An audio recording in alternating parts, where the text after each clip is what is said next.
न चोरभार्यं न च राजभार्यं न भ्रातृभाज्यं न च भारकारी व्यये कृतेव तदेव नित्यं विद्याधनं सर्वधने प्रधानम्। पंडिता रमाबाई।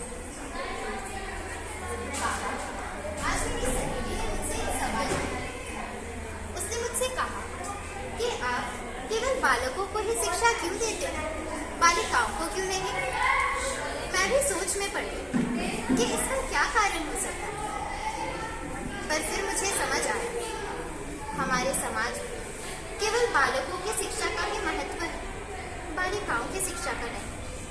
परंतु आपने माता, दीदी और मुझे संस्कृत की शिक्षा से दूर नहीं रखा और मैं चाहती हूँ कि सभी को शिक्षा का लाभ।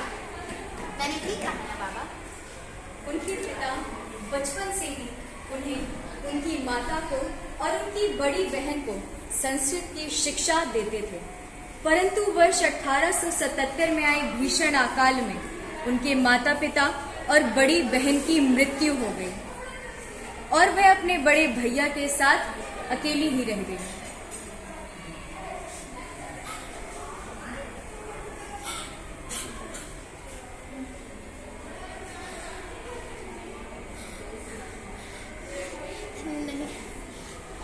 नहीं भैया,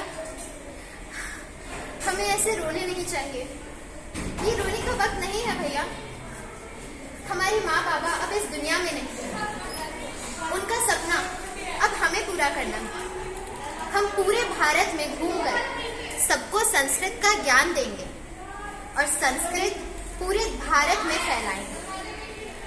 उन्होंने अपने बड़े भाई के साथ पूरे भारत का दौरा किया और संस्कृत की शिक्षा को बढ़ावा दिया।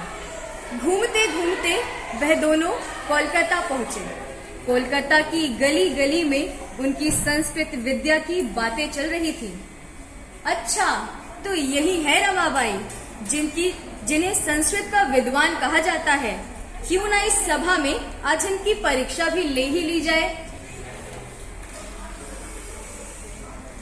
पंडिता रमाबाई को कोलकाता की एक संस्कृत सभा में पंडितों के समक्ष परीक्षा हेतु आमंत्रित किया गया। यदा यदा हि धर्मस्य ग्लानिर्भवति भारतम् अभ्युत्थानं ततामस्य तदात्मानं सृजाम्यहम् परित्राणां साधूनां विनाशाय चतुष्कृतम् धर्म संस्थापनार्थाय संभवामि युगे युगे। अरे रमाबाई, रटा हुआ श्लोक तो कोई भी सुना देगा, अगर अर्थ बता सको तो। अरे रुकिए, अर्थ भी स्पष्ट कर देती हूँ। मैं प्रकट होता हूँ जब धर्म की हानि होती है, तब मैं प्रकट होता हूँ। जब अधर्म बढ़ता है, तब मैं प्रकट होता हूँ। सज्जनों का साथ देने के लिए मैं प्रकट होता हूँ। दुष्टों का खात्मा करने के लिए मैं प्रकट होता हूँ। धर्म को बढ़ावा देने के लिए मैं प्रकट होता हूँ और जन्म और युग युग में जन्म लेता हूँ। सभी पंडित उनसे बहुत खुश हुए। इतनी कम आयु में ऐसा पांडित्य, शास्त्र पुराण का ऐसा ज्ञान और शुद्ध उच्चारण, इन सभी गुणों के कारण उन्हें सरस्वती का अवतार कहा गया और उन्हें संस्कृत की पंडिता की उपाधि से विभूषित भी किया गया।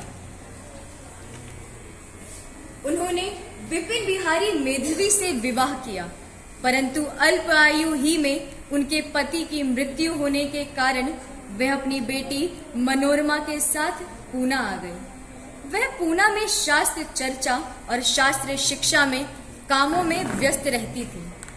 फिर एक दिन आती हूँ, अभी आती हूँ।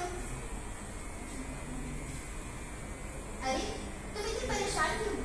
आओ अंदर आओ, बैठो यहाँ। ये लो पानी पियो और बताओ कि बात क्या है। उसने अपना नाम ठक्कू बाई बताया, जो अपने पति के गुजर जाने के बाद घर से निकाल दी गई थी। एक विधवा अब कौन सहारा देगा?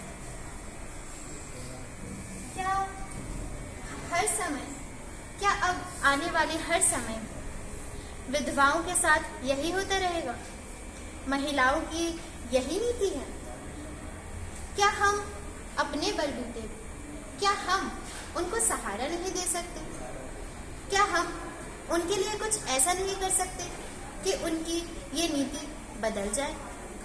उस दिन की घटना ने उन्हें विधवाओं की दीन दशा के बारे में सोचने पर मजबूर कर दिया।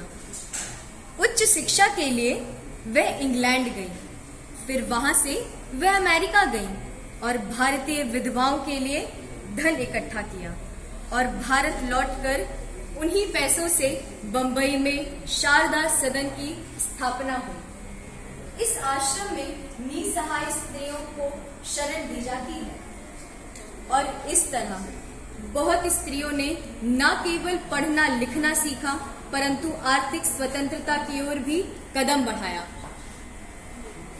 कोई भी देश, कोई भी समाज तब तक उन्नति प्राप्त नहीं कर सकता जब तक नारियां शोषित और पिछड़ी रही।